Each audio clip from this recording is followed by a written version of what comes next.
अस्सलामुअलैकुम and a very good morning. जागो लाहौर में आप सबको खुश आमदीद कहते हैं। मैं हूं मुनीब आसिफ। मैं बिल्कुल ठीक ठाक हूँ। उम्मीद करती हूँ कि आप लोग भी जहाँ के होंगे खैरियत से होंगे।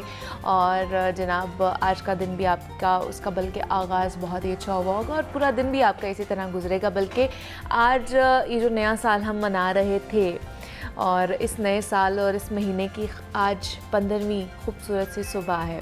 मतलब 15 दिन गुजर चुके हैं और ये बात सुनने के बाद आप भी एक लम्हे को ज़रूर सोचेंगे कि कैसे ये 15 दिन गुजर गए और हमें इसका कुछ एहसास भी नहीं हुआ। और हमारे साथ साल के आखिर में भी ऐसा ही होता है कि हर बार साल के अख्ताम पर हम यही कह रहे होते हैं कि जनाब ये साल भी गुजर गया और हमें पता भी नहीं चला।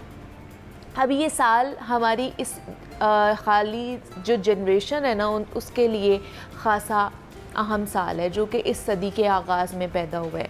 अब वो नस्ल जवान हो चुकी है और अपनी ज़िंदगी के अहम फ़ैसले ले रही है और हर शख्स ही ये सोचता है कि जनाब उसने इस साल में क्या करना है और क्या नहीं करना है। एक होता है ना कि पूरे साल भर की एक कह लें कि न्यू ईयर रेजोल्यूशन बनाई जाती है कि इस साल हमने ये गोल्स अचीव करने हैं, हमने ये मामलात को सही करना है, अपने मकासद को पूरे करने का। और इन सारी चीज़ों को पूरे करने का सिर्फ़ एक ही सही तरीका है, वो ये है कि उन मकासद के लिए काम किया जाए।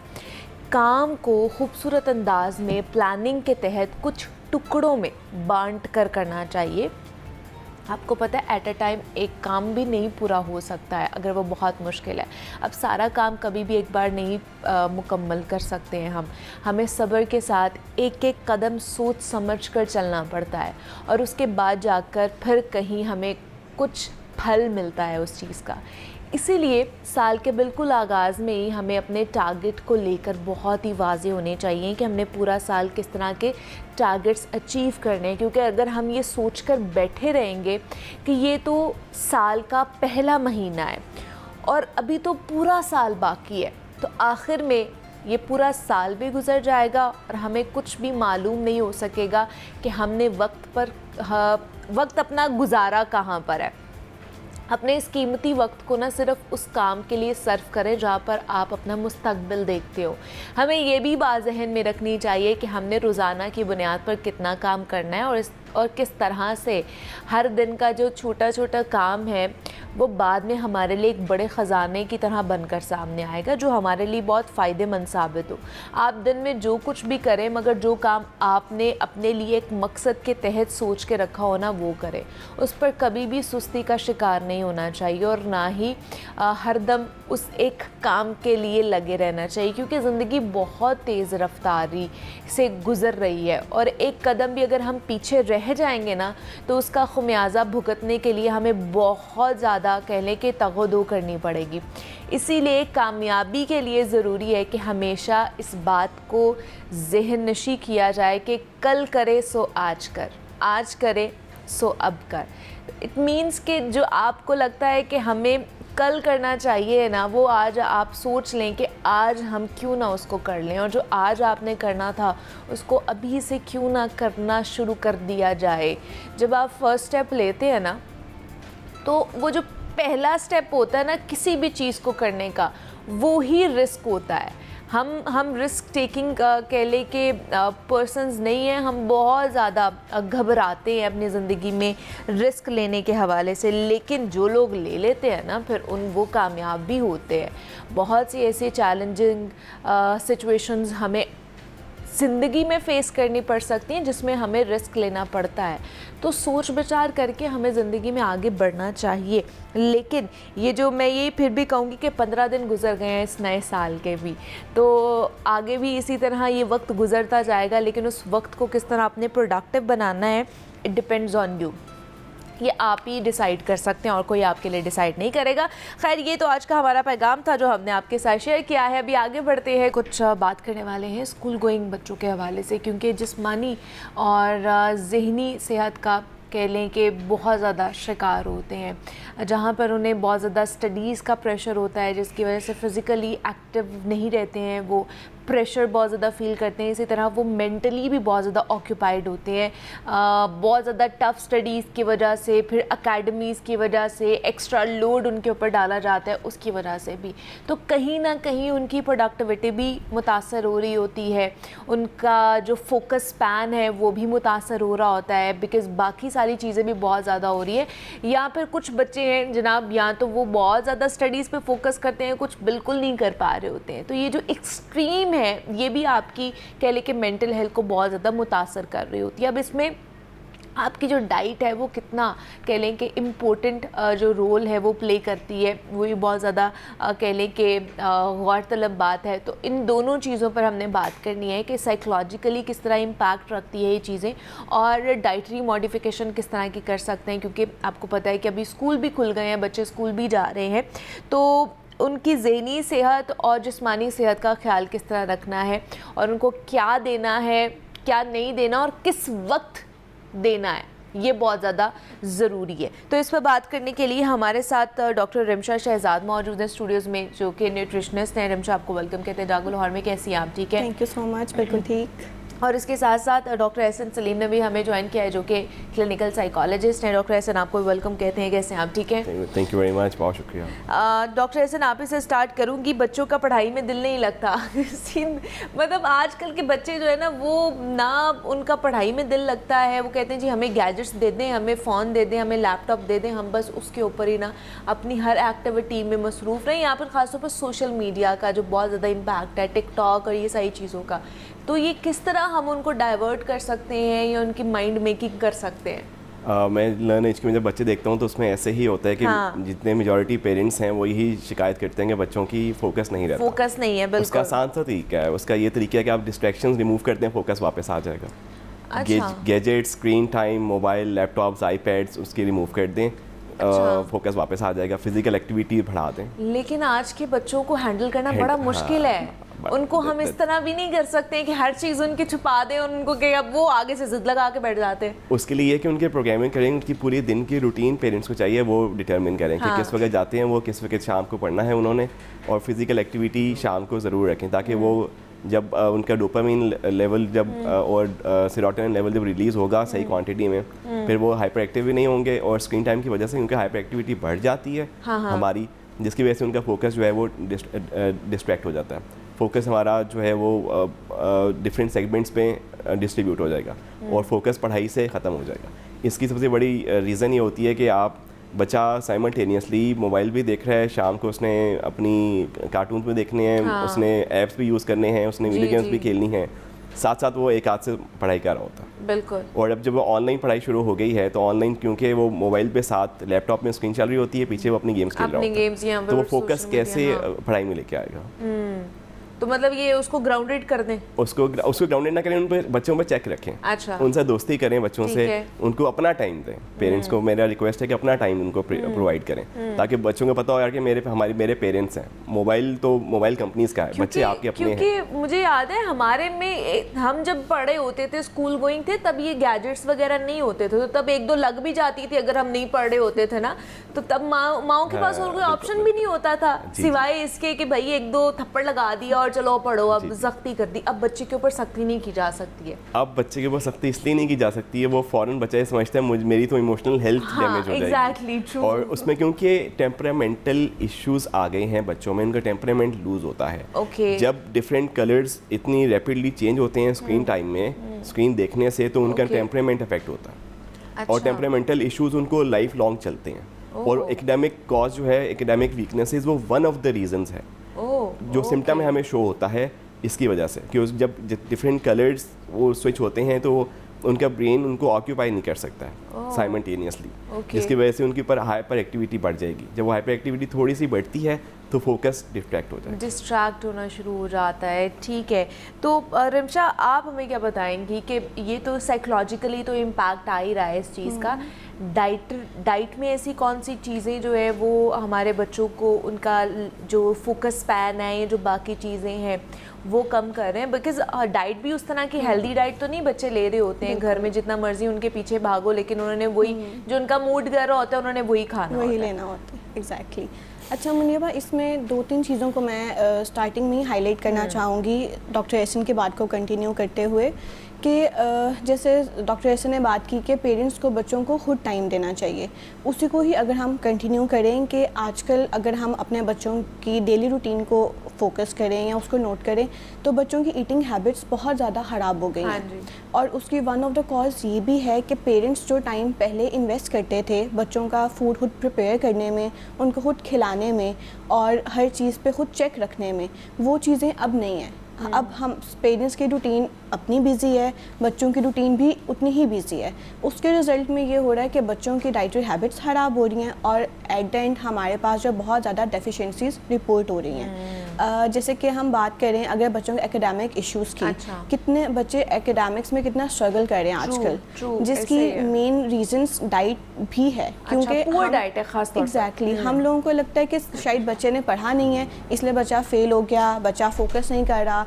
ठीक है, वो अगर रात को नहीं सोएगा टाइम पर नहीं उठेगा तो वो फ्रेश नहीं होगा, वो एग्जैक्टली बात ठीक है बिल्कुल। लेकिन अगर आपका बच्चा हेल्दी नहीं खा रहा, पूरा दिन वो सिर्फ जंक फूड पर रिलाई कर रहा है, उसकी डाइट में मेजर न्यूट्रिएंट्स हैं ही नहीं प्रेजेंट, तो ऑब्वियसली उसका भी तो रिजल्ट हमें भी डेफिशिएंसीज की फॉर्म में ही नज़र आएगा, उसकी पुअर परफॉर्मेंस होगी। अच्छा, किस तरह की डेफिशिएंसीज हो सकती हैं ये खासतौर पर जो स्कूल गोइंग किड्स हैं हमारे, उनमें क्या क्या चीज़ें जो हैं, ऐसे कौन से साइंस सिम्टम्स है जो हमें देख के पता चल जाए कि उनमें ये डेफिशिएंसीज हैं? आजकल जितनी भी रिसर्चेस हो रही हैं ना, मेनली स्कूल गोइंग बच्चों पर ही हो रही हैं। और जब हम डिफरेंट स्कूल्स में विज़िट करते हैं रिसर्च प्रोग्राम्स में, तो मेनली जो डेफिशिएंसीज रिपोर्ट हो रही हैं उसमें जिंक डेफिशिएंसी, विटामिन B12 की डेफिशिएंसी, इसके अलावा जो है विटामिन D, फॉलेट और आयरन, ये मेनली ये डेफिशिएंसीज रिपोर्ट हो रही हैं। इसके अलावा और भी बहुत सी हैं, लेकिन ये कुछ विटामिन्स और मिनरल्स मेनली हमारी कंसंट्रेशन को,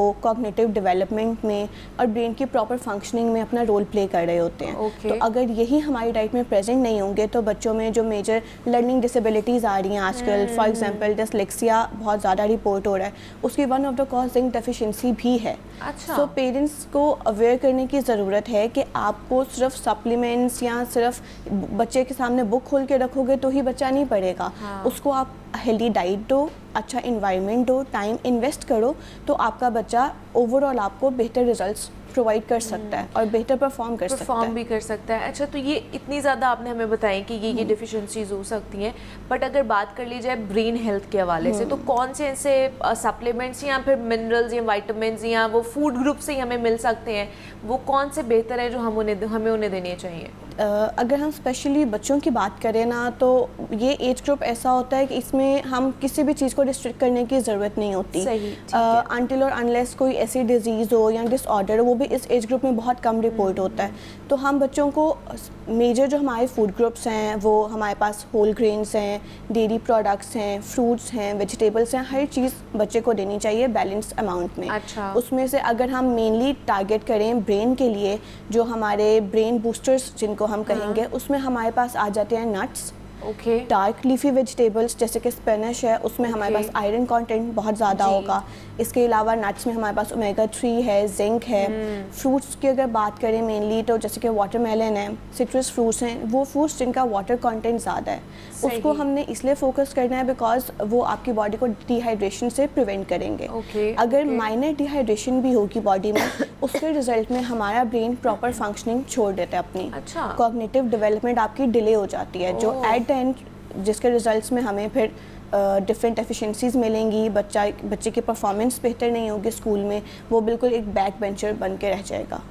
ये सारी इन चीज़ों का अगर हम फोकस करें तो आप अपने बच्चे की डाइट को काफ़ी हद तक इम्प्रूव कर सकते हो। ठीक है, मतलब आपको एज सच बहुत ज़्यादा कोई चीज़ें नहीं चाहिए घर में, जो चीज़ें सिर्फ उनका टाइम टेबल चेंज कर दें और बच्चे को थोड़ा सा मॉडिफाई कर दें हेल्दी की तरफ, घर की बनी हुई चीज़ें, घर की चीज़ों को खिला दें, वो आपकी बेहतर हो जाएगी। तो डॉक्टर एहसन, ये सारे मामलात को आपको लगता है कि जो इंस्टीट्यूशंस हैं जहाँ पर बच्चे हमारे जा रहे होते हैं, स्कूल कॉलेजेस, तो वो लोग भी या टीचर्स भी, जो वहाँ पे स्टाफ मेंबर्स होते हैं, वो भी इस चीज़ को, उनको इस चीज़ का इल्म होता है कि भाई बच्चे की मेंटल हेल्थ का भी हम लोगों ने ख्याल रखना है, वहाँ पे भी किसी साइकोलॉजिस्ट को हमें बिठाना चाहिए जो काउंसलिंग कर सके हमारे बच्चों की, अगर वो किसी चीज़ में डिफ़िकल्टीज फेस कर रहे हैं तो? मेरे अपने इंस्टीट्यूट्स तो चलते हैं, लेकिन मैं ये बात करता हूँ कि जो जैसे लर्न HQ चलता है, इमेजिनेटिव माइंड्स है, इसके अलावा जो रेगुलर स्कूल्स हैं, फॉर एग्जांपल जो प्रोमिनेंट हमारी चेंज चल रही हैं, उनमें नाम लेना ज़रूरी नहीं है, जितने भी इंपॉर्टेंट चेंज, कोई भी पूरे स्कूल में एक साइकोलॉजिस्ट भी अवेलेबल नहीं है। अच्छा। जो कि चाइल्ड साइकोलॉजिस्ट और काउंसलिंग के ऊपर बात करे, पेरेंटिंग स्टाइल्स के ऊपर बात करे, पेरेंट्स को बुलाए, उनको इश्यूज डिस्कस करे कि IQ आप बच्चे का ये है, बच्चे का फोकस क्यों नहीं आ रहा, बच्चे की कंसंट्रेशन इंप्रूव क्यों नहीं हो रही, बच्चा एकेडमिक इश्यूज़ में क्यों फॉल बैक कर रहा है। आप पूरे स्कूल में जब एक साइकोलॉजिस्ट, रिनाउंड स्कूल्स में जब एक साइकोलॉजिस्ट भी और काउंसलर्स नहीं होंगे तो फिर किसको आप रिपोर्ट करेंगे। स्कूल्स फील तो ले लेते हैं, लेकिन जो हमारे टीचर्स हैं अनफॉर्चुनेटली वो ट्रेंड नहीं हैं बच्चों की मेंटल हेल्थ के ऊपर काम करने के लिए, क्योंकि वो अभी भी वो बुली करते हैं, बच्चों को डांटते हैं, स्नब करते हैं और सबके सामने करते हैं। तो इम्प्रूवमेंट फिर कैसे आएगा जब मुझे सबके सामने कुछ कहा जाएगा, सारी पूरी क्लास के सामने 40 बच्चे या बच्चियाँ बैठी हुई हैं, इम्प्रूवमेंट का चांस तो बिल्कुल शैटर हो जाएगा। अच्छा। क्योंकि मैं तो इतनी ऊंची लाउड वॉइस सुन रहा हूँ अपने टीचर की, तो मैं उसमें इम्प्लीमेंट कैसे करूँगा। मैं तो एम्बेरस हो जाऊँगा, मैं घर जाके गिल्ट में चला जाऊँगा और मैं तो 2 दिन कमरे से नहीं निकलूँगा। अब ऐसे इश्यूज़ के रिजॉल्व करने के लिए बीच में साइकोलॉजिस्ट का रोल बहुत इंपॉर्टेंट होता है। थोड़ा सा भी इश्यूज़ आए तो वो, और टीचर्स ट्रेनिंग प्रोग्राम्स होने चाहिए ताकि टीचर्स को भी प्रॉपर ग्रूमिंग मिले कि how to handle and how to cope up with mental issues. अगर कोई बच्चा किसी सब्जेक्ट में वीक है तो उसके पीछे कोई ना कोई सर्टनली रीज़न है। 4 में बहुत अच्छा परफॉर्म कर रहा है, 2 में नहीं कर रहा है, जिसमें 2 में नहीं कर रहा है कोई ना कोई रीज़न होगी। इधर उसको कंसंट्रेशन पूरी नहीं मिली, इधर बच्चा प्रैक्टिस नहीं कर रहा है, या बच्चे का कोई घर में कुछ इश्यूज़ चल रहे होंगे। कभी किसी टीचर ने पूछा है कि आपके घर में कोई इशू चल रहा है? टीचर्स पूछती हैं आप सुबह ब्रेकफास्ट करके आते हैं? नहीं। टीचर्स पूछती हैं आपको सुबह किसी का एक्सीडेंट तो नहीं हो गया? टीचर्स पूछती हैं आपने सुबह किसी की हेल्प की है? टीचर्स ये पूछे ना कि आपने अपने फ्रेंड्स के पूछते हैं कि नहीं, लंच आप शेयरिंग बेसिस नहीं है। अपना बच्चा अपना लंच लेके आता, अपने पैसे लेके आता, अपना मोबाइल लेके आता। जब आप शेयरिंग और स्प्रेडिंग नहीं करेंगे, इंप्रूवमेंट कैसे आएगा? मेंटल एनरिचमेंट कैसे होगी? इमोशनल हेल्थ हमारी कैसे बेहतर होगी? और जो हार्मनी है हमारी इमोशंस फीलिंग्स की, स्पेशली टीनेज के साथ, जो टीनेजर्स होती हैं उनके वो बड़े वल्नरेबल होते हैं। बिल्कुल। हमारी इतने ज़्यादा एक्सपोजर के ऊपर उनको ये नहीं पता होता है कि हमने किस जगह पे एक्सपोज होना है। बिल्कुल बिल्कुल। आप इस चीज़ को मद्देनज़र रखते हुए और उसके ऊपर आए रखते हुए टीचर्स का, एजुकेटर्स का, एजुकेशनिस्ट्स का, साइकोलॉजिस्ट्स का और पेरेंट्स का रोल है कि वो मॉनिटरिंग करें और उनको एक डायरेक्शन दे दें। उसके बाद और बचपन, खास तौर पे पेरेंट्स को ये कहूँगा कि बचपन के जो आपके पर्सनल गिल्ट्स हैं और जो आप अचीव नहीं कर सके, वो बच्चों के ऊपर इम्पोज मत करें। सही, ठीक है। बच्चा is born for the new generation, for the next generation. वो जो आप नहीं बन सके वो बच्चा नहीं बनेगा। ट्रू। और नेक्स्ट उस बच्चे को सिर्फ आप डायरेक्शन दें और उसको ओपन छोड़ दें और गाइडेड रखें, गाइडेंस बच्चे के ऊपर रखें, लेकिन बहुत ज़्यादा स्ट्रेस ना रखें आपने। और कंपेरिजन्स नहीं करें प्लीज़ बाकी बच्चों के साथ, इधर अपने सिबलिंग्स के साथ कि उसके बड़े बच्चे, बड़ी बेटी के मेरे A ग्रेड्स हैं, आपके 20 क्यों आ रहे हैं? ठीक है। उसमें स्ट्रेस फैक्टर आता है, ओके, जिसकी वजह से वो एंशियस होंगे। जब वो एंशियस होंगे तो लेटर ऑन फिर वो स्ट्रेस में डेवलप होगा और नर्वस इश्यूज बच्चों के बढ़ जाते हैं। टीन एज में स्ट्रेस और ये डिप्रेशन, एंजाइटी हो सकती है बच्चों के अंदर? बिल्कुल हो सकती है, क्योंकि वो एज आपकी रिजल्ट ओरिएंटेड होती है एकेडमिक्स में। इधर बच्चा मैट्रिक कर रहा है या फिर ओ लेवल्स कर रहा है या FSC कर रहा है या A लेवल्स कर रहा है। बच्चे ने आगे एडमिशन लेना है कॉलेजेस में, यूनिवर्सिटीज़ में, मेडिकल कॉलेजेस में या इंजीनियरिंग कॉलेज में। अब उसका मेक और ब्रेक होता है, जहाँ पे अगर वो नहीं पहुँच सकता है पेरेंट्स के डिसाइड और डिक्टेटेड रास्ते पर, तो फिर मसला आता है बच्चे के साथ। बच्चा फिर डेफिसिट फील करता है। वो अपने अंदर डेफिशिएंसीज लेके आता है। जैसे वो एक्सपोज नहीं करेगा अपनी थॉट्स को, अपनी फीलिंग्स को, अपने इमोशंस को, वो पेरेंट्स के साथ रिलेट नहीं कर सकेगा। कम्युनिकेशन गैप बीच में आ जाएगा। जब कम्युनिकेशन गैप पेरेंट्स और बच्चों के बीच में आ जाएगा, प्रॉब्लम है। बच्चा बात आपको नहीं बताएगा। जब आपका बच्चा आपको बात नहीं बताएगा, वो किसी और को बता रहा। आप ये बंदा ढूंढने किसको बता रहे हैं, क्योंकि वो बीच में मोबाइल फ़ोन्स हैं। आपके पास, पेरेंट्स के पास, जो बोथ पेरेंट्स आर वर्किंग, वो बड़ा मुश्किल है उनके लिए। वो उनको चाहिए चैनलाइज करें, एटलीस्ट एक खाना ज़रूर घर में खाएं, शाम को इकट्ठे ज़रूर बैठें, एटलीस्ट 2 घंटे। बच्चे से पूछें आप आज पूरे दिन आपने क्या किया, सही, आज कोई आपको इशू फेस नहीं हुआ, आपने किसी की हेल्प की आज, ठीक है, आज कितने बच्चों के अच्छे रिजल्ट्स आए, आपके रिजल्ट नंबर्स में कमाए, लेकिन आप बच्चे बहुत अच्छे हो, उसको अप्रिशिएट करें। उसका दिल इतना बड़ा होगा, वो अगली दफ़ा डबल मेहनत करेगा। और टीन एज के ऊपर जहाँ तक बात आई, टीन एज जो है वो मेक और ब्रेक होती है, जिसकी वजह से पेरेंट्स को बहुत ज़्यादा प्रेशराइज नहीं करना बच्चे को पेरेंट्स स्ट्रेसर्स देते हैं, जिसकी वजह से वो एक तो वो एकेडमिकली ओवरलोडेड है, वो 10 कोर्सेज पढ़ा है उसने, उसके बाद रिजल्ट का एडिड प्रेशर है, फिर यूनिवर्सिटी में एडमिशन का एडिड प्रेशर है, कुछ फिर पेरेंट्स ये कह देते हैं आप कुछ नहीं कर सकते, आप तो कुछ नहीं बन सकते, आपके बड़ा भाई या बड़ी बहन तो बन गए। हर किसी का हमें समझना होगा कि इंटेलिजेंस लेवल डिफरेंट है, आईक्यू लेवल सबका अलग होता है, बिल्कुल ऐसे ही। अंडरस्टैंडिंग डिफरेंट है, सब बच्चों की हॉबीज डिफरेंट है, सब बच्चों की लाइकिंग्स डिफरेंट है, तो हर इंसान अलग जिस्म के साथ अलग दिमाग में पैदा हुआ है। जैसे मेंटालिटी जो हमारा जो ब्रेन है वो हमारा बॉडी का इंजन है, जिस तरह हमारी गाड़ी का किसी मशीन का इंजन होता है, सबसे ज़्यादा इंपॉर्टेंट उसका इंजन होता है, तो हमें इंजन एनरिचमेंट के ऊपर जाना पड़ेगा। ठीक है। और ऐसे प्रोग्राम्स लॉन्च करने पड़ेंगे टीचर्स और पेरेंट्स के साथ मिलके, ताकि पेरेंट्स को अवेयरनेस हो कि पेरेंटिंग स्टाइल थोड़े से इम्प्रूव करने चाहिए। और ये जो ट्रायंगल है ख़ासतौर पर टीचर, स्टूडेंट और पेरेंट का, कोरिलेटेड है। हाँ, और इसको मेरे ख्याल से बहुत ज़्यादा स्ट्रॉन्ग होना चाहिए, ताकि इंटरलिंक्ड भी है, कोरिलेट भी कर रहा होता है, तो इन तीनों के दरमियान बहुत ज़्यादा कह लें कि मजबूती होनी चाहिए, ताकि एक बच्चे को अच्छे तरीके से आप तालीम भी दिलवा सकें और उसकी तरबियत भी कर सकें। तो हमारे साथ डॉक्टर रिमशा और डॉक्टर एहसन मौजूद है। आप दोनों का बहुत शुक्रिया कि आप दोनों यहाँ पर आए, ख़ासतौर पर स्कूल गोइंग बच्चों के हवाले से हम बात कर रहे थे, उनकी डाइट और उनकी मेंटल हेल्थ के ऊपर। यहाँ पे ब्रेक लेते हैं, मिलते हैं इस ब्रेक के बाद।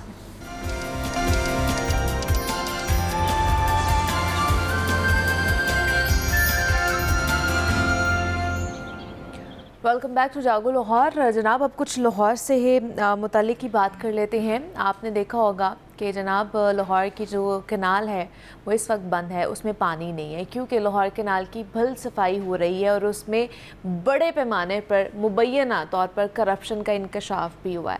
महकमा आबपाशी की मशीनरी डिवीज़न के अफसरों और मुलाजमीन ने नहर से निकलने वाली भल लाखों रुपए में निजी सोसाइटीज़ को फ़रोख्त कर दी, और महकमा आबपाशी लाहौर डिवीज़न और मशीनरी डिवीज़न की मुबैना करप्शन सामने आने का ये इंकशाफ भी हुआ है।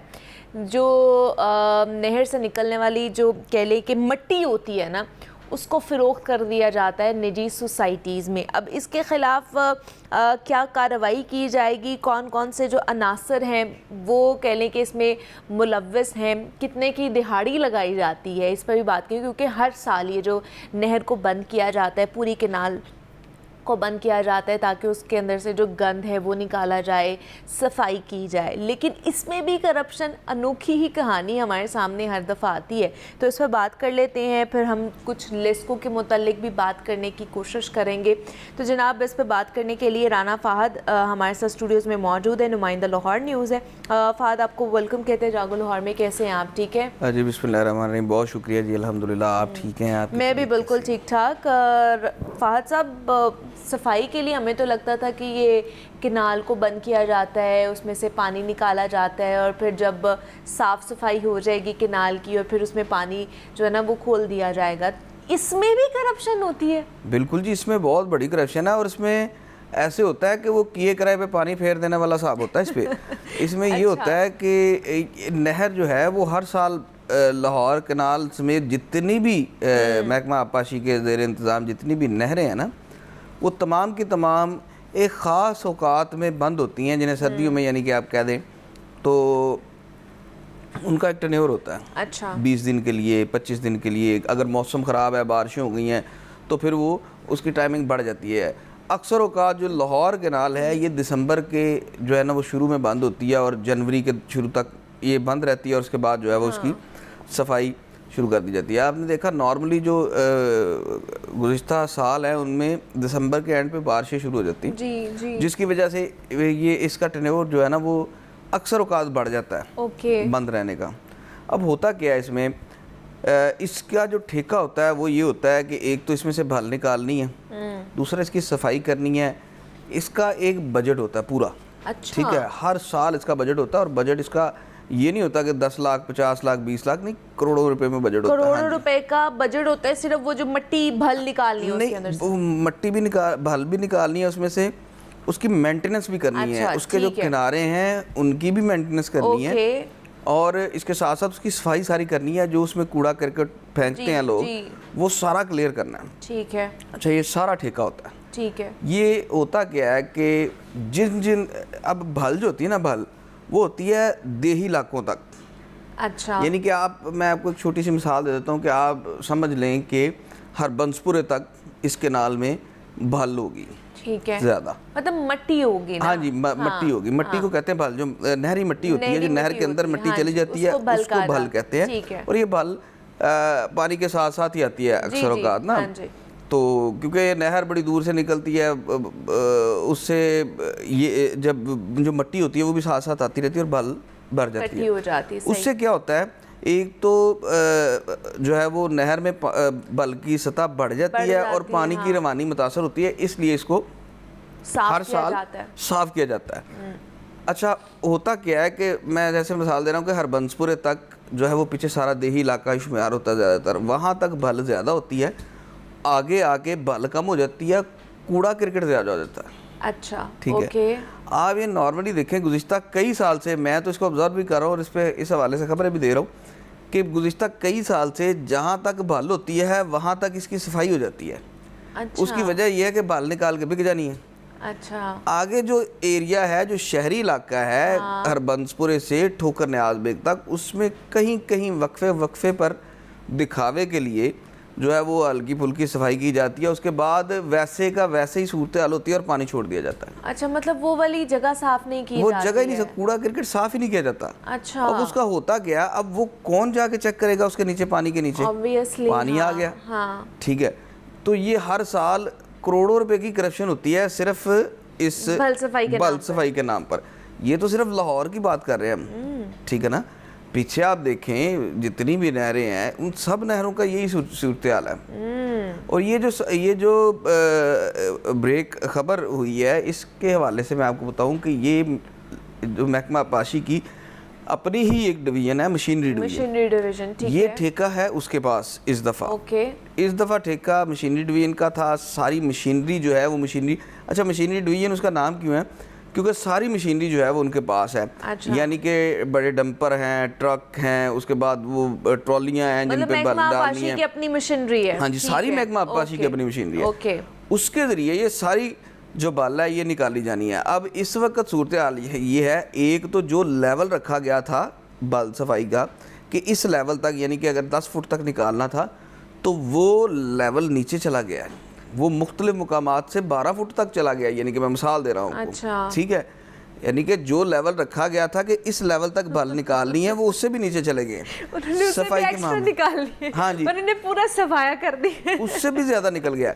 और ये सारी भल क्या कर रहे हैं, ये भल सारी डालनी थी जो रिंग रोड के करीबी इलाके हैं, वहाँ पर गड़े हैं सरकारी जमीनों में। अच्छा, ठीक है। ये भल उनमें जाके फिल होनी थी। ओके। अब इन्होंने किया क्या, इन्होंने ये सारी भल जो नहर के किनारे जितनी भी सोसाइटियाँ हैं, अच्छा, निजी सोसाइटियाँ, अच्छा, उनमें से काफ़ी सोसाइटियों को ये भल फरोख्त कर दी। ओके। उन्होंने जो उनके प्लॉट्स नीचे थे, गहरे थे, जहाँ से उनकी ज़मीन नीची थी, वहाँ पर भर्ती डालने के लिए सारी भल इस्तेमाल हो रही हैं। और इस सारे मामले में ये भी सारा मामला एक करप्शन की नज़र है। और दूसरा एक उसमें और एक अंसर आता है करप्शन का, कि इसमें सारा जो है वो अखराजात जो है वो जो मशीनरी डिवीजन है, यानी कि महकमे के अपने लग रहे हैं।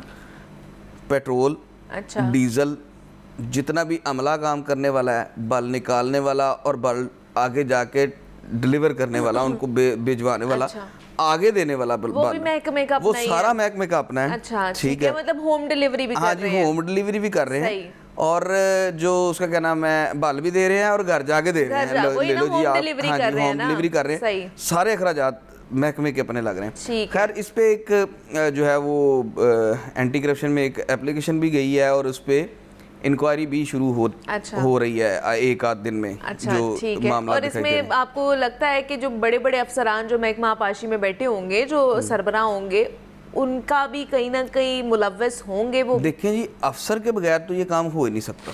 सही। अगर आप कहें कि सिर्फ छोटा अमला, कोई सब इंजीनियर या कोई छोटा मोटा अमला, बेलदार, ये वो सारे वो कर रहे होंगे, तो वो तो नहीं कर सकते। ठीक है। जब तक ऑफिसर इन्वॉल्व नहीं है उस वक्त तो कि ये काम हो ही नहीं सकता। इसमें आप ये भी कह सकती हैं कि SDO लेवल है, उसके बाद एक्सियंस हैं, SC हैं, ठीक है, तो ये तो हो ही नहीं सकता। अगर उनके नॉलेज में नहीं है तो फिर ये उनकी नेग्लिजेंसी है, ये उनकी गफलत है, ठीक है। अगर उनके नॉलेज में है तो ये इनकी करप्शन है। दोनों ही चीज़ें हैं, दोनों सूरतों में वो इस चीज़ के कसूरवार है कि ये कैसे जो है वो बल फरोख्त होगी। और चले वो कहते हैं जी बल निकलनी है, वो हमने कहीं ना कहीं तो जो है वो उसको डिस्पोज ऑफ करना था, मगर वो डिस्पोज ऑफ तो करनी है। हाँ। वो सरकारी जगह पर जो गड़े हैं उनमें डिस्पोज ऑफ करें, उनको फिल करें, ठीक है। आप अपनी जेबें फिल तो ना करें, ठीक है। आपने इसका ठेका भी लिया, मशीनरी डिवीजन को इसका ठेका भी मिलना है लाहौर डिवीजन की तरफ से, ठीक है। इसके प्रॉपर अखराजात हैं और ये कई साल से इसी तरह चलता आ रहा है कि ये लाहौर कैनाल बंद होती है। और मैंने लिटरली इस चीज़ को खुद ऑब्ज़र्व किया है और मैंने आफ्टर बिफोर की फुटेजेस दिखाई हैं कि जनाब एक दिन पहले इसकी ये हालत ये थी नहर की, और अगले दिन पानी आ गया, उस पर कुछ भी नहीं। अगले दिन क्या दिखा सकते हैं नीचे से, उसको पानी के नीचे से क्या नजर आएगा? वो कचरा नजर तो नहीं आएगा ना। एक दिन में तो आप इतनी ज्यादा बल सफाई कर ही नहीं सकते। हाँ। तो ये ना महकमा आबपाशी में भी करप्शन की इंतहा होती जा रही है। उनको लगता होगा कि साल में एक ही दफा हमने ये सारा भल सफाई करनी होती है, तो एक ही दफा फिर सफाई कर दें, हम सफाई कर दें। सिर्फ मैं अभी आप छोटी सी मिसाल लाहौर कैनाल है जो महकमा आबपाशी की एक समझ लें कि लाहौर की खूबसूरती के लिए बनी हुई है। बिल्कुल। और जो जिनका काम आबपाशी का है, हाँ। जिन नहरों का, यानी कि लोग जो किसानों की ज़रूरत है जो नहरें, उन नहरों पे क्या होता होगा जो बड़ी नहरें हैं। ये तो छोटा सा एक टुकड़ा है और जो बड़ा है BRB आप देख लें, उसके बाद जितनी भी सफाई में कितने पैसे और कितनी करप्शन होती होगी। मेरे ख्याल में तो भल सफाई सिर्फ बराए नाम ही होती है। भल सफाई कहीं छोटी नहरों में थोड़ी बहुत दिखाने के लिए हो जाती है, बाकी तो बल सफाई तो बराए नाम होती है। अच्छा। क्योंकि देखे जंगल में मोर नाचा किसने देखा, वो मिसाल है। यानी कि भल निकल गई या नहीं निकली किसको पता है। अब थोड़ा सा लेस्को के हवाले से बात कर ली जाए फात साहब कि लेस्को क्या कर रहा है और जो प्रॉब्लम्स शहरियों को फेस करनी पड़ रही है लेस्को की वजह से, उसमें कोई चेंजिंग्स आई हैं या वो बढ़ती जा रही हैं सिर्फ प्रॉब्लम्स? वो कहते हैं, कहावत है कि ऊँट रे ऊँट तेरी कौन सी कल सीधी, ठीक है ना। तो आवाम के लिए तो परेशानी ही परेशानी नज़र आ रही है हर सूरत में, ठीक है। देखे मीटर का भी पीछे बहरान था और लोग बेचारे इतने परेशान थे कि डिमांड नोटिस अदा करने के बावजूद उनके मीटर नहीं लग रहे थे। हाँ। अच्छा, अब जो है वो लेस्को ने एक एहसान किया है वहाँ पे कि पैसे जो 4-4 माह के पहले पैसे लिए हुए थे, अब वो मीटर जो है वो जारी होना शुरू हो गए हैं। और अब वो मीटर जो जारी हुए हैं वो सिर्फ और सिर्फ वो मीटर जारी हुए हैं जो न्यू कनेक्शन के मीटर हैं। सिंगल फेज, वो भी सिंगल फेज नहीं, 3 फेज तो पहले थोड़े बहुत थे इनके पास। 3 फेज तो लग रहे थे। सिंगल फेज का बैकलॉग था 4 माह का, 3 माह का, यानी कि 4 माह पहले जिन्होंने डिमांड नोटिस जमा करवाए हैं उनके भी सिंगल फेज मीटर नहीं लग रहे थे। सही, ठीक है। अब जो है वो लेस्को ने वहाँ पे एहसान एक ये किया है कि वो जो खराब सिंगल फेज जो न्यू मीटर थे ना वो आना शुरू हो गए हैं। वो दिसंबर तक आ गए हैं। अच्छा, 30 दिसंबर तक, यानी कि लोगों को जिन्होंने 30 दिसंबर तक जमा करवाए हुए हैं डिमांड नोटिस, उनके अब लगना शुरू हो जाएंगे। अभी तक लगना शुरू नहीं हुए, लेकिन शुरू हो जाएंगे। यानी कि अब मीटर जो है वो सब डिवीजन को मिलना शुरू हो गए। अच्छा, इसमें जो खराब मीटर्स हैं, हाँ, उनकी तादाद है 1.5 लाख के करीब पहुंच चुकी है। अच्छा, और ये शहर लाहौर की सिर्फ है? ये लेस्को रीजन की, लेस्को रीजन की, पंजाब की नहीं, लेस्को रीजन जो भी आता है, लेस्को रीजन की। लेस्को के 60 लाख से ज्यादा कंज्यूमर है। अच्छा, ओके। उसमें 1.5 लाख जो है ना उनके मीटर 1.5 लाख उनके मीटर जो है वो खराब है, ठीक है। अच्छा, अब एक जो है वो लेस्को की तरफ से एक जवाब ये आता है कि जनाब 2-3% बनते हैं, ये 1% बनते होंगे, 2% बनते होंगे लोग कंज्यूमर, लेकिन वो जिनके खराब हैं। उनकी जिंदगी खराब हो रही है। 1,50,000 कंज्यूमर हैं वो, 1,50,000 कंज्यूमर, ठीक है। और उनके मीटर खराब हैं और गुज़िश्ता 4 माह से 5 माह से खराब है और चेंज नहीं हो रहे। जिंदगी गुजार रहे होंगे। आप ये भी देखे, बेशक वो 1% ही क्यों ना हो, हाँ जी, 1% ना हो, एक कंज्यूमर भी हो तो भाई आपने उससे पैसे लिए, आपकी जिम्मेदारी है कि उसने आपको पैसे दिए, आप उसका मीटर सही करें, आप उसका मीटर ठीक करवाएं। अच्छा, दूसरी बात आप ये देखें कैसा अलमिया है कि उनके 4 माह से नेपरा रूल्स के मुताबिक 2 माह तक मीटर जो है वो ख़राब नहीं होना चाहिए, दूसरे माह मीटर चेंज होना चाहिए। एक माह उसको एवरेज बिल चार्ज हो, अगले माह मीटर चेंज हो जाए। ठीक है। अब यहाँ पर मामला ये है कि यहाँ पर जो सिंगल फेज मीटर है वो गुज़िश्ता 5 माह से ख़राब है। और करते क्या हैं उसके साथ, उनके साथ तो जिसका मीटर ख़राब है ना उसके साथ तो जुल्म होता है बेसिकली। उसके साथ जुल्म क्या होता है, सबसे पहले तो उसको एवरेज बिल चार्ज करनी उन्होंने हाईएस्ट एवरेज जो उसके पिछले महीनों में कहीं भी सर्दियों में मौसम सरमा में फर्ज करें आया है तो उनको वो चार्ज होना है। अच्छा, दूसरा जो मामला है वो दूसरा मामला ये होना है कि उसके बाद उसको जो है वो जब उसका मीटर चेंज होना है तो उसको ब्रेकअप यूनिट डलने हैं। ब्रेकअप यूनिट अब क्या है? हाँ जी, ये ब्रेकअप यूनिट भी लेस्को का ही जो है वो उन्हीं की कोई नई टर्मिनोलॉजी उन्होंने निकाली है, ब्रेकअप यूनिट। ये ब्रेकअप यूनिट है जी, इसमें ब्रेक आ गई थी और ये मामला हो गया, वो मामला हो गया, वो ब्रेकअप यूनिट डालने। ठीक है। अच्छा, उसके बाद क्या होना है कि जब वो मीटर चेंज हो जाए ना 3 माह बाद, 4 माह बाद, 6 माह बाद, कभी साल बाद भी, कभी 1.5 साल बाद भी, उसको एक और आ जाना है बिल एडजस्टमेंट की मद में। अच्छा, और ये किस सूरत में? ये उस सूरत में कि जनाब हमने जो उसका क्या नाम है, आपका मीटर लैब में गया, लैब में हमने चेक किया, इतने यूनिट आपके ज़्यादा चले हुए हैं उस मीटर में। अब वो किसी को भी नहीं पता, वो मीटर ना सारफ को पता है कि लैब में कैसे चेक हुआ है, किसने चेक किया है। मेरी मर्जी है, मैं उसको 6 लिख दूं, मैं उसको 7 लिख दूं, मैं उसको 500 यूनिट लिख दूं, कौन चेक करेगा ये? ठीक है, बस अपनी मर्जी से कुछ भी आप कर रहे हैं। हाँ जी, अपनी मर्जी से हो रहे हैं। वो बिल एडजस्टमेंट की मद में उसको भी किसी को 20,000 आ जाना है, किसी को 17,000 आ जाना है, किसी को 15,000 रुपये बिल आ जाना है। वो अब उसको जस्टिफाई क्या करना है इन्होंने कि जनाब वो मीटर गया था लैब में तो उसमें इतने यूनिट निकले हैं। अब ये अलमियाँ देखें तो ये जो ब्रेकअप यूनिट्स ले रहे हैं वो हाँ क्या है? ब्रेकअप यूनिट भी लेने हैं, उसके बाद जो एवरेज है वो भी लेते जाना है, चार्ज ब्रेकअप यूनिट भी लेने हैं, और उसके बाद ये एडजस्टमेंट के बिल एडजस्टमेंट की मद में भी उसको जो है वो 17-18,000, 20,000, किसी को 50,000, किसी को लाख रुपया वो भी डाल देना। ये तो सरासर जुल्म है, ये हकीकतन जबर किया जा रहा है, जबर हकीकतन जुल्म है। और वो सारे अखराजात जो है ना वो हमारे जो मीटर की और ये ब्रेकअप यूनिट और पता नहीं कौन कौन से बिल एडजस्टमेंट की जो मद में लिए जा रहे होते हैं ना, ये उन्हीं अफसरान की जेबों में जा रहे होते हैं और उनके नखरे उठाए जा रहे होते हैं। अब आप ये देखें कि बोर्ड ऑफ डायरेक्टर्स की कारकर्दगी ये है कि गुज़िश्ता 5 माह से ये आगे बैठे हुए हैं, ठीक है, और मीटर नए नहीं खरीद सके, दूसरी चीजें नहीं खरीद सके। आना शुरू हो गई है ना, वो दोबारा से स्टॉप कर दें कि हमारे ऊपर इतनी तनकीद की जा रही है, आप अच्छा काम कर रहे हैं, चले 5 महीने बाद आपको होश आ गई कि मीटर्स लगाने, ये भी अच्छा है। राना फाद हमारे साथ मौजूद है, नुमाइंदा लाहौर न्यूज़ है। हम लेस्को के हवाले से बात कर रहे थे, बल सफाई के हवाले से बात किया। राना साहब बहुत शुक्रिया आपके वक्त का कि आप यहाँ पर आए। ब्रेक लेते हैं, यहाँ पे मिलते हैं इस ब्रेक के बाद।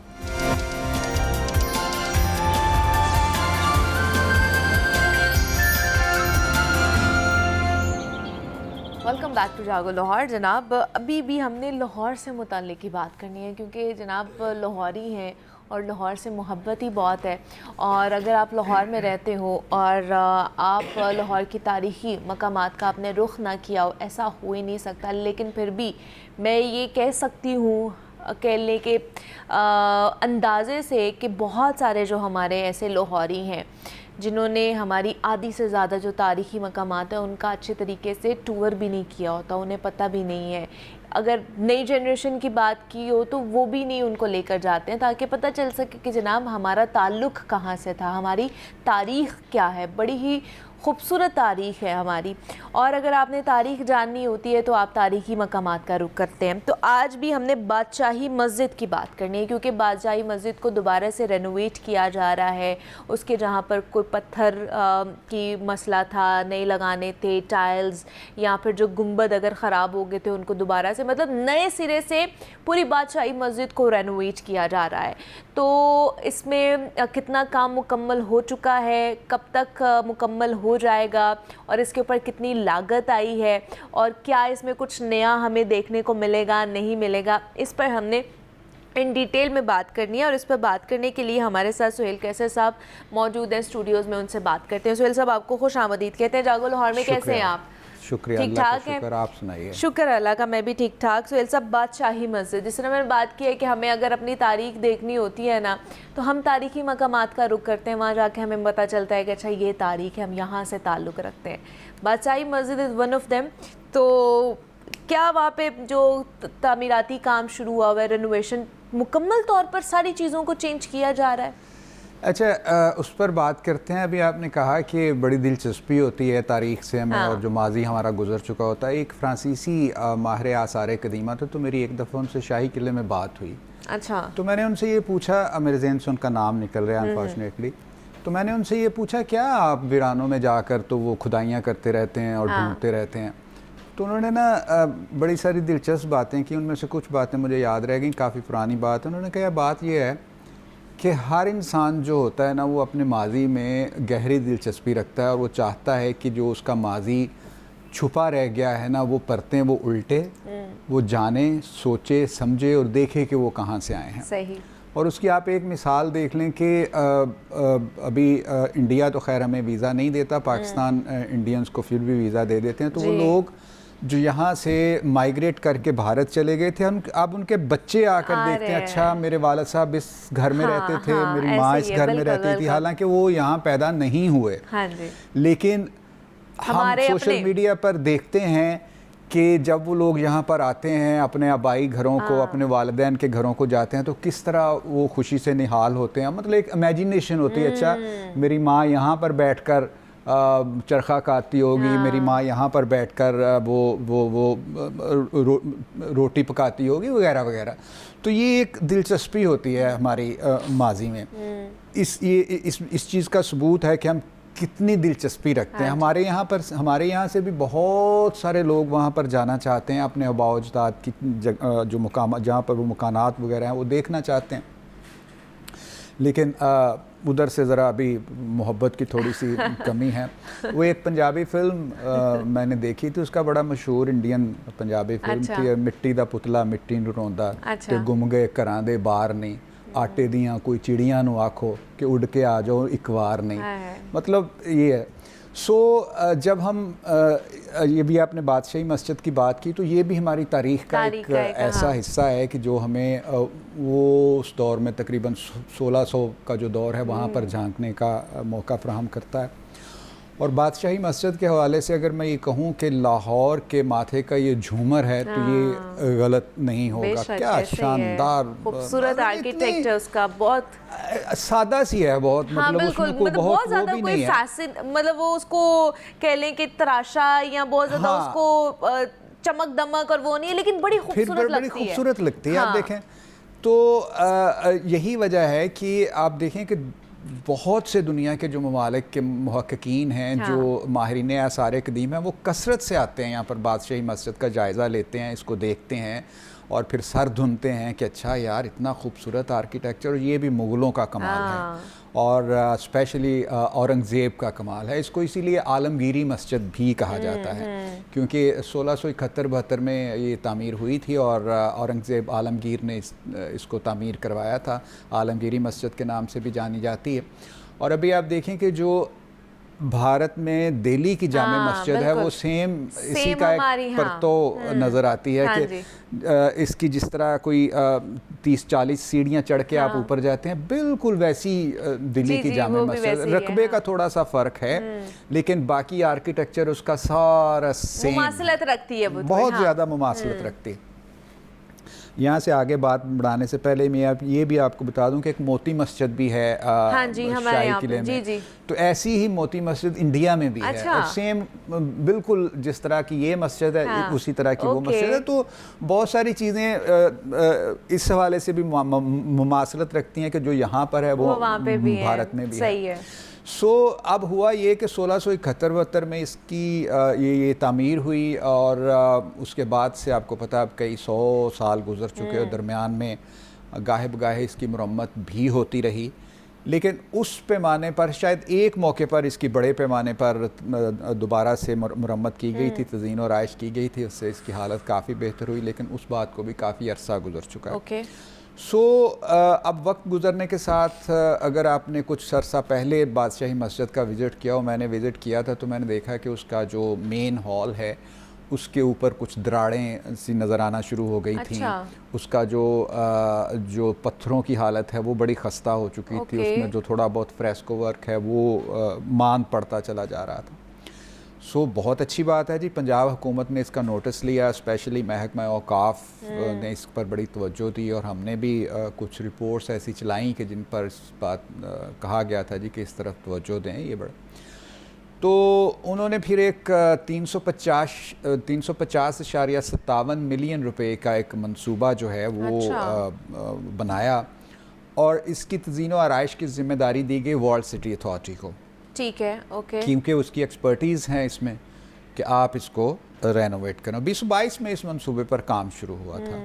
पहले इसका सारा अच्छा इसमें मैं बार बार ये कहता हूँ कि उमूमी तौर पर ये लगता है कि जिस तरह हम घरों को मुरम्मत कर लेते हैं शायद वैसे ही हो जाएगा और बड़ी ऐसा नहीं है, इसमें बड़ी चीज़ें देखनी पड़ती हैं, बहुत सारी चीज़ें होती हैं। मतलब मैं जब शुरू में तो मुझे इतना नहीं पता था, तो मैं भी यही समझता था, लेकिन जब वर्ल्ड सिटी अथॉरिटी के हुकाम से बात हुई और उन्होंने हमें बताया कि किस किस तरह के पापड़ बेलना पड़ते हैं तो मैं बड़ा हैरान हुआ कि ये इतना मुश्किल काम है। वही ना, उन्होंने कहा जी इससे भी ज़्यादा मुश्किल काम है। और अक्सर अहबाब ये समझते हैं कि देखें जी आपने एक मंसूबा शुरू किया, कई साल गुजर गए, मुकम्मल नहीं हो, मतलब जितनी इसकी तज़ीन और आइश में लगती है, अगर कोई नई मस्जिद बनानी हो ना वो उतनी उससे जल्दी बन जाए, उससे जल्दी बन सिर्फ ये इसलिए लगती है कि इसकी तारीख को भी तो हम लोगों ने वो साथ साथ लेकर चलना ना कि उसको हम लोग का कहीं एरर ना आ जाए उसके अंदर, और उसकी जो असल साख्त है वो कहीं ना कहीं मुतासर ना हो। जिस तरह कि हमारे महकमा आसार कदीमा ने बेशुमार तारीखी मुकामात का हुलिया बिगाड़ दिया था कि मैंने खुद अपनी आंखों से देखा है कि मुतअद्दिद जगहों पर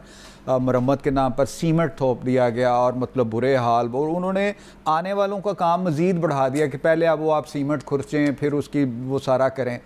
2022 में ये मंसूबा शुरू हुआ और अच्छी बात है कि तकरीबन 75% के करीब ये मंसूबा मुकम्मल हो चुका है। इसमें जो इस मस्जिद के पत्थर जो खस्ता हाल हो चुके थे उनकी कुछ मरम्मत की गई है। प्रॉब्लम ये है कि अभी हमारे इसके साथ इसमें जो जितना सुर्ख पत्थर इस्तेमाल हुआ है वो भारत की स्टेट राजस्थान से आता है, तो अनफॉर्चुनेटली हमारी अब उनके साथ तजारत नहीं है।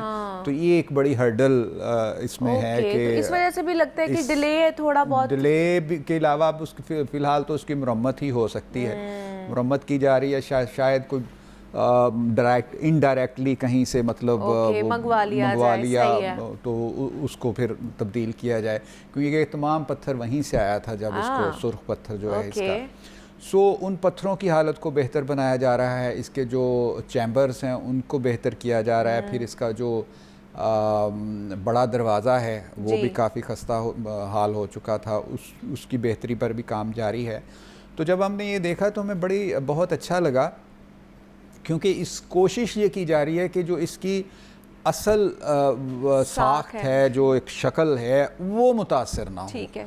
और इसमें जो भी मुरम्मत का काम किया जाए वो बिल्कुल असल के मुताबिक हो, कोशिश है। मतलब ये तो नहीं हो सकता कि वो 100% वैसी हो, लेकिन मेरा ख्याल है कि बड़ी हद तक इसमें जो माहिरीन ये काम कर रहे हैं बड़ी हद तक इसमें कामयाब हैं।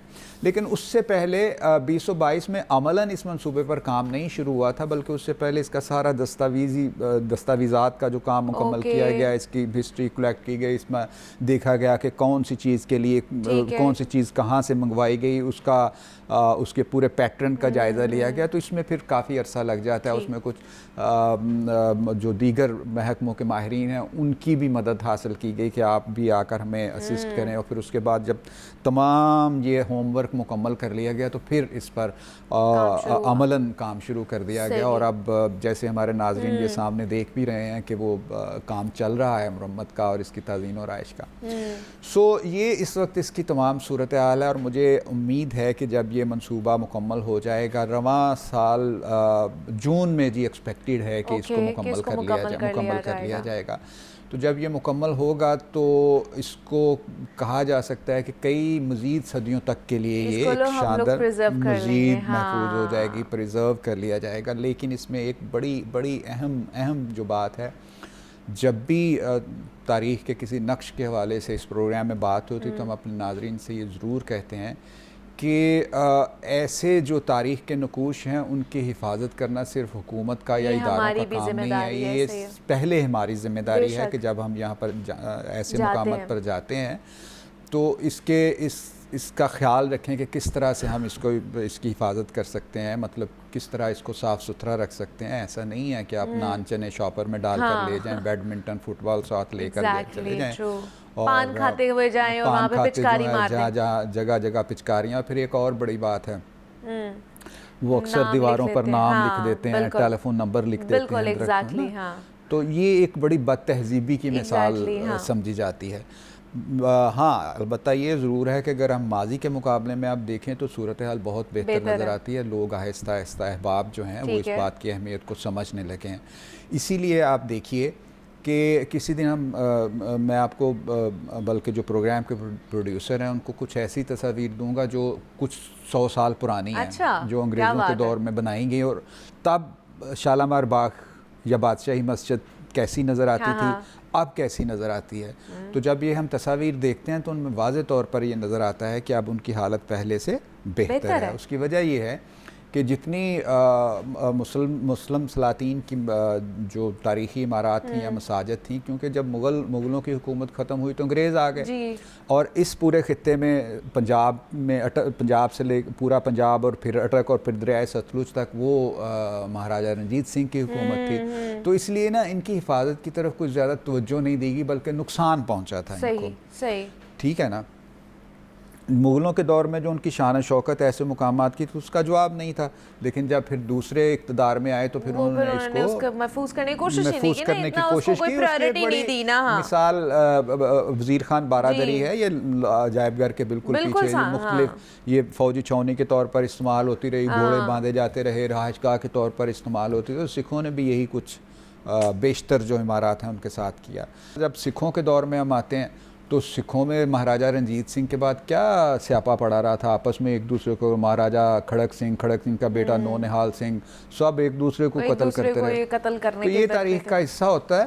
तो अक्सर ये कहा जाता है, कहते हैं जो देखें जी मुग़लों ने कुछ तालीम की तरफ तवज्जो देने की बजाय वो ताजमहल बनाते रहे, ये करते रहे, तो इसलिए वो जो है सल्तनत डिक्लाइन का शिकार हो गई। ऐसा नहीं है, उन्होंने बेशुमार अगर ये सारा कुछ किया है तो बहुत कुछ दिया भी है। आज हम यहाँ पर बैठे कई सौ साल के बाद भी बात कर रहे हैं, और जब भी तामीरात के हवाले से बरसगीर में बात होगी तो कौन माई का लाल जो है मुग़लों को नज़रअंदाज कर सकता है। ऐसे ही उन्हीं को याद किया जाता है, उन्हीं की वजह से ही ये आज हमारा जो रीजन है यहाँ पर खासतौर पर जो हमारी तारीख़ी इमारत है उनको याद किया जाता है। अगर वो ना होती और तो। जो ये कहता है जी कि वो तालीम उस वक्त तालीम, तो कभी आप पढ़िएगा कि उस दौर में तालीम का क्या सिस्टम हुआ करता था, और कितने तो एक्यूरेट तरीके से ये सारी चीज़ें की जाती हैं, ये बनाई गई हैं, ये इमारत बनाई गई हैं। क्या टेक्निकल और आर्किटेक्ट उस वक्त का क्या था, तो इट मीन्स कि वहाँ पे भी एजुकेशन थी। नहीं, बहुत अच्छी एजुकेशन थी। ये तो बाद में फिर गोरों ने वो लाड निकाले की करेंगे। हमने जो है ना भगत सिंह गैलरी पर भी बात करनी है। तो जनाब अगला प्रोग्राम जो होगा ना उसमें हम भगत सिंह गैलरी पर भी बात करेंगे। इसी नोट पे मुझे इजाज़त दीजिए, सुहेल साहब को इजाज़त दीजिए। अगली दफ़ा आपसे मुलाकात होगी, बल्कि कल मुलाकात होगी। अल्लाह हाफ़िज़।